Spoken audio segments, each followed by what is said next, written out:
Investasi di cryptocurrency bisa menghasilkan keuntungan yang tinggi, namun di sisi lain juga bisa membuat Anda kehilangan uang Anda. Untuk lebih mengenal dan mengetahui apakah investasi di aset kripto adalah investasi yang baik, silakan simak video berikut hingga tuntas. Disclaimer, perdagangan aset kripto merupakan aktivitas berisiko tinggi. Harga aset kripto sangat fluktuatif, di mana harga dapat berubah sangat signifikan dari waktu ke waktu. Lakukan riset sebelum Anda membuat keputusan untuk membeli atau menjual aset kripto. Kami tidak memaksa Anda untuk membeli, menjual, atau menjadikan aset kripto sebagai investasi atau mencari keuntungan. Semua keputusan dan bertransaksi aset kripto merupakan keputusan independen Anda sendiri. Mari kita mulai. Bitcoin sebagai cryptocurrency pertama dibuat pada tahun 2009 oleh orang atau sekelompok anonim yang dikenal sebagai Satoshi Nakamoto. Satoshi menjelaskan bahwa Bitcoin dibuat sebagai cara menghilangkan perantara pihak ketiga seperti bank untuk mentransfer uang dari satu orang ke orang yang lainnya. Singkatnya, kripto hadir dengan keuntungan seperti kecepatan transaksi yang baik dan anonimitas. Kita tidak akan membahas mengenai teknologi di balik ini, namun kita akan mengeksplorasi mengapa orang dan institusi memilih berinvestasi di kripto. Cryptocurrency sebagai instrumen keuangan. Kripto bukan hanya tentang si X yang mengirim uang ke Y. Faktanya, kripto bisa sangat bermanfaat jika Anda tahu bagaimana memanfaatkan instrumen investasi ini dengan benar. Misalnya platform peminjaman di DeFi menawarkan pinjaman kripto dengan cara yang sangat unik, tanpa memerlukan kredensial dan memungkinkan pengguna mendaftarkan koin kripto mereka di platform untuk tujuan peminjaman. Dengan demikian, Anda juga dapat mengambil pinjaman kripto dalam sistem peer-to-peer dari pengguna lain, menjaminkan aset Anda sebagai jaminan untuk mengamankan pembiayaan. Jika Anda gagal membayar kembali pinjaman, pemberi pinjaman akan melikuidasi atau mencairkan cryptocurrency Anda. Anda juga memiliki banyak opsi untuk dapat menghasilkan pendapatan pasif, seperti staking dan yield farming. Apa yang menentukan harga sebuah koin kripto? Harga cryptocurrency sangat fluktuatif. Harga koin apapun bisa naik atau turun, bahkan bisa lebih dari 10% dalam satu hari. Tapi apa yang menentukan ini? Di antara faktor-faktor tersebut adalah pasokan Bitcoin dan permintaan pasar. Bitcoin seperti kita ketahui memiliki pasokan maksimum 21 juta dengan sekitar 19 juta yang sudah ditambang. Saat persediaan habis, semakin banyak orang yang ingin membelinya karena takut ketinggalan atau FOMO.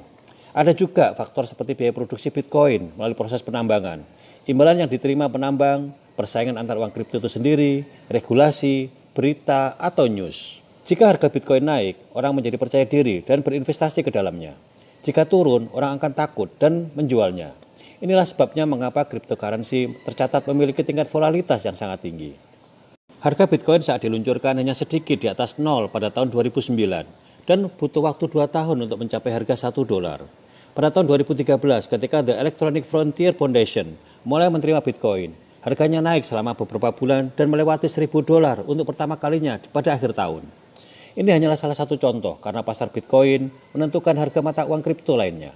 Ketika kapitalisasi pasar kripto mencapai level lebih dari $3 triliun pada tahun 2021, itu karena kenaikan harga Bitcoin yang juga membantu kenaikan mata uang kripto lainnya. Kripto sebagai investasi jangka pendek dan jangka panjang.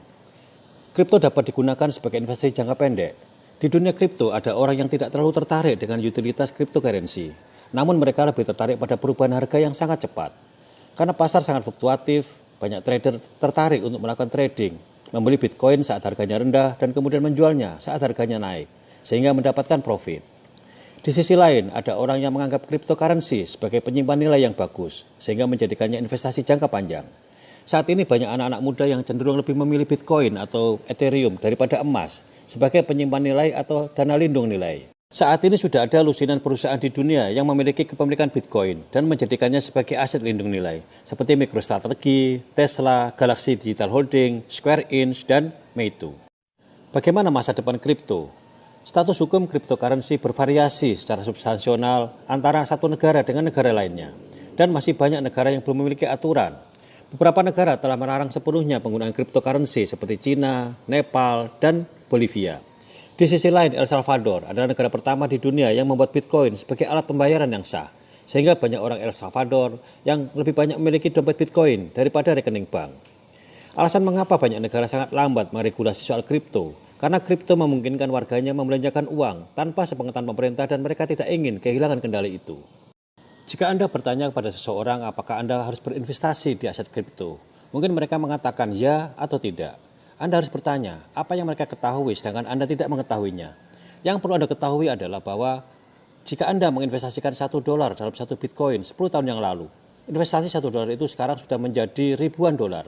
Pasar kripto dimulai dari kecil, hanya satu koin, dan sekarang ada lebih dari 8.000 cryptocurrency yang dapat Anda pilih. Kami sendiri tidak akan memberikan jawaban ya atau tidak. Kami hanya ingin Anda melihat grafik dan data ini. Do on your research. Lakukanlah riset Anda sendiri. Apakah investasi di aset kripto ini cocok untuk Anda atau tidak? Termasuk apakah Anda tertarik untuk berinvestasi di Lego Coin, token kebanggaan kita ini, yang salah satu utilisasinya adalah sebagai currency utama di digital ecosystem kita. Terakhir, izinkan saya mengutip kata-kata Satoshi Nakamoto. Jika Anda tidak percaya atau tidak mengerti, saya tidak punya waktu untuk mencoba meyakinkan Anda. Maaf. Semoga video ini bermanfaat. Salam.